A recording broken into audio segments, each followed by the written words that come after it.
Hey, this is One Shot Music Lessons.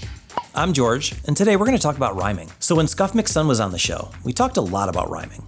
So a lot of times what I'll do is we'll just go, so right under this, I'll just go ride, pride, Behind, collide. collide. I like collide. And he showed off a great way to think about one type of rhyming. It's the traditional perfect rhyming, but there's many other types of rhyming that we're going to cover today. We're going to start with the perfect rhyme. So the perfect rhyme is the one that we're all taught in school. Think of it as like cat and hat, drink and sink. They're two words that sound identical in the last stressed syllable.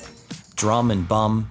Well, perfect rhyming is a great starting point. There's a few others to consider in your songwriting. A slant rhyme is a type of rhyme where the words almost sound the same, but they're not quite the same. Loud and about is an example of this. Love and us. Street and cheap. Generally, a slant rhyme will have similar vowel sounds in common, but we can also create slant rhymes by the way that we sing the words. For instance, me and today don't rhyme, but so many times in pop and rock songs we hear me pronounced as May. It's gonna be May.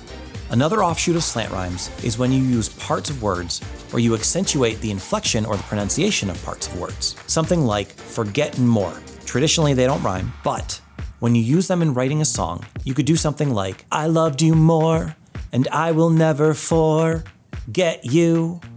The last type of rhyme for this lesson that we're going to look at is identical rhymes. This might be considered lazy, and we're taught we should never do this in school, but identical rhyming is literally rhyming a word with itself. So you might have a line that ends in day, and then we just use the word day again at the end of the next line. Just because it's traditionally considered lazy doesn't mean you shouldn't do it. When you're songwriting, you're making art, not an essay for school. Don't be afraid for trying things that might earn you a failing grade. Bend the rules. Break the rules. Hell, just ignore the rules altogether. Maybe you decide to not rhyme at all in your songs. Or you just want to rhyme in some parts of your songs because you want to convey your feeling or your artistic point of view. Go crazy. It's your art. That's it for this music lesson.